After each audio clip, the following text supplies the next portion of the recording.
Mes salutations distinguées à tous. J'espère que vous êtes bien portants par la grâce de Dieu, que la paix, que la grâce de notre merveilleux Seigneur Jésus-Christ est avec vous.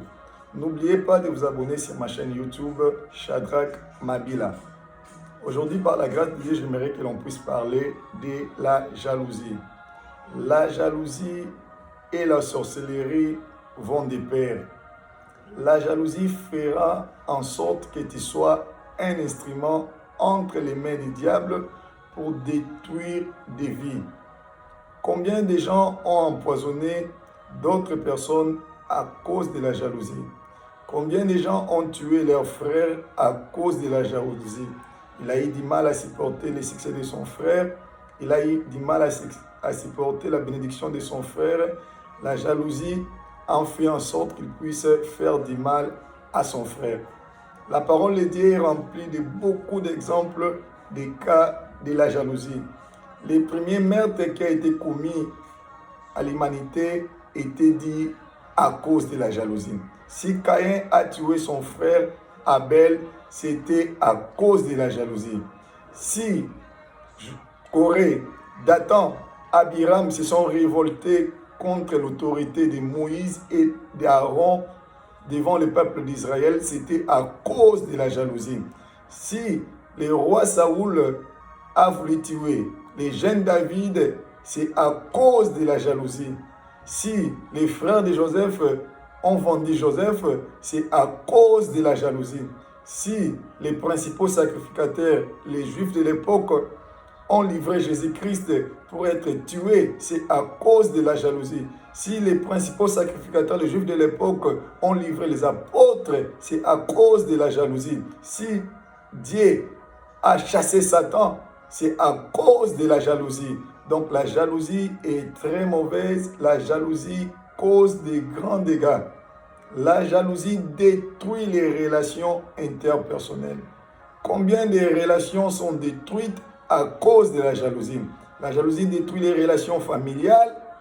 Quand vous avez des enfants dans une famille, ton frère aussi a des enfants et que tes enfants progressent, ont du succès, ont de la promotion, ont du travail, tandis que les enfants de ton frère n'arrivent pas à prospérer, n'ont pas de travail, n'arrivent pas à être bénis, cela créera la jalousie au sein de la famille. La jalousie détruit aussi les relations professionnelles. Dans un endroit où vous travaillez, vous avez la confiance des chefs, cela créera la jalousie de vos collègues. La jalousie détruit aussi les relations amicales. Des bons amis, des vieux amis se sont séparés à cause de la jalousie. Il a eu du mal à supporter le succès de son frère. La jalousie est très mauvaise. La jalousie détruit les relations. Au-delà de détruire les relations, la jalousie aussi détruit la santé de la personne qui est jalouse. La jalousie te rendra malade, car il est écrit dans le livre des Proverbes 14-30, je cite, « La jalousie ou l'envie est la carie dans les os. » La jalousie va te ronger de l'intérieur. La jalousie va te détruire de l'intérieur. Au-delà de détruire les relations interpersonnelles, la jalousie aussi détruit la santé de la personne jalouse. La jalousie est très mauvaise. Ôte la jalousie du milieu de toi. Ôte la jalousie du milieu de toi. La jalousie et la sorcellerie vont de pair. Tu seras un instrument entre les mains du diable. Le diable va te recruter pour détruire des vies. Combien de gens ont empoisonné leurs proches à cause de la jalousie? Ils ont eu du mal à supporter leur succès. Ils ont eu du mal à supporter la bénédiction que l'Éternel leur a donnée. Ils ont empoisonné leurs proches à cause de la jalousie. La jalousie fera en sorte que tu sois un instrument entre les mains du diable. Donc, c'est pourquoi j'ai dit, la jalousie et la sorcellerie vont de pair. Ôte la jalousie du milieu de toi. Quand tu commences à être jaloux d'un frère, prédit, dis à Dieu, je te bénis pour ce que tu as donné à mon frère. Je te bénis pour ce que tu as donné à mon frère. C'est une manière pour toi de ne pas laisser la jalousie prendre le plein contrôle de ta vie. Il y a des signes qui montrent qu'il y a un cœur jaloux. Il y a des signes qui montrent qu'il y a un cœur jaloux. Je vais citer quelques signes. Le premier signe est que quand ton frère est béni, quand ton frère reçoit des encouragements, Quand ton frère reçoit les félicitations, cela crée en toi un sentiment de douleur, un sentiment d'agacement. Tu n'es pas content, tu es mal à l'aise par rapport aux félicitations de ton frère. Cela montre à suffisance que tu as un cœur jaloux. Quand ton frère est béni, reçoit les félicitations, les encouragements, mais toi tu ressens un sentiment de douleur, un sentiment d'agacement, c'est que tu as un cœur jaloux et tu dois être délivré de la jalousie, sinon ça va te détruire. Deuxièmement, quand ton frère reçoit les félicitations, les encouragements, tu gardes le silence. Donc, il y a des gens qui l'encouragent, qui le félicitent par rapport à une bonne chose, toi tu gardes silence. Mais lorsqu'il commet une erreur, tu es parmi les premières personnes à lui faire des remarques. Devant les encouragements, devant les félicitations, tu gardes le silence. Mais lorsqu'il commet une erreur, tu es parmi les premières personnes à lui faire des remarques. Ça montre à suffisance que tu as un cœur jaloux. Tu n'arrives pas à supporter le succès de ton frère, tu as un cœur jaloux. Troisièmement, il y a la médisance. La médisance, c'est l'un des signes qui montre qu'il y a un cœur jaloux. Parler du mal de ton frère. Quand il reçoit les succès, quand il reçoit les acclamations, quand il reçoit les encouragements, toi, tu parles du mal de lui pour les rabaisser. Tu lui rappelles son passé pour les rabaisser. Quand il a les succès, quand il est félicité de gauche à droite, toi, tu parles du mal de lui pour les rabaisser. C'est un signe qui montre que tu as un cœur qui est jaloux.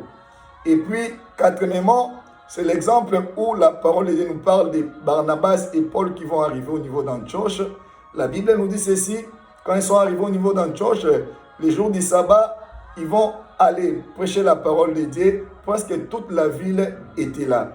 Les Juifs, voyant la foule, furent remplis de jalousie et ils commençaient à s'opposer à Paul en les contredisant et en l'injuriant. Donc les gens qui sont jaloux s'opposent toujours aux autres. Ils vont commencer à s'opposer à toi en te contredisant. Quand tu dis une chose, il va chercher pour te contredire. Il va chercher les points négatifs pour te contredire. Les Juifs étaient jaloux de Paul et ils s'opposaient à Paul en les contredisant et en l'injuriant. Il va te contredire à temps et à contre-temps. Tu parles d'un sujet, il le trouve mal. Tu parles d'un autre sujet, il le trouve mal. Donc c'est un cœur qui est rempli de jalousie. Il y a d'autres personnes même dans les réseaux sociaux qui font des vidéos pour injurier d'autres personnes. Il y a des gens qui font des vidéos sur les réseaux sociaux pour injurier les gens. Donc c'est un signe qui montre que vous avez la jalousie dans votre cœur. La jalousie va te détruire. Au-delà de détruire les relations interpersonnelles, la jalousie détruit la santé de la personne qui est jalouse. Autre la jalousie diminue de toi. Une bonne nouvelle pour toi n'est pas forcément une bonne nouvelle pour tout le monde. La jalousie, elle est très mauvaise. La jalousie et la sorcellerie vont de pair, car tu seras un instrument entre les mains de Satan pour détruire des vies, pour empoisonner les gens, pour détruire des vies, pour détruire des familles. Jésus-Christ a été livré et tué à cause de la jalousie des Juifs qui n'arrivaient pas à supporter la popularité de Jésus, à supporter les succès de Jésus. C'est pourquoi j'aimerais dire à quelqu'un aujourd'hui, fais un effort d'ôter la jalousie dans ton cœur. Fais un effort d'ôter la jalousie dans ton cœur. Quand la jalousie toque dans ton cœur, demande à Dieu d'enlever cette jalousie. Et la meilleure des façons, quand tu es jaloux de quelqu'un, prie pour cette personne. Dis à Dieu, je te bénis pour ce que tu as donné à mon frère. Je te bénis pour ce que tu as donné à mon frère. Cela va faire en sorte que les sentiments de jalousie puissent quitter dans ton cœur. Ne sois pas jaloux de ton frère. Dieu n'est pas un Dieu de favoritisme. Il donne à chacun selon ses capacités. Même s'il est plus beau que toi, même s'il est béni financièrement plus que toi, cela ne veut pas dire que Dieu l'aime beaucoup plus que toi. Donc tu dois comprendre et ôter la jalousie. Sinon, la jalousie va te détruire. Que le Seigneur vous bénisse, que sa grâce et que sa paix soient avec vous. Amen.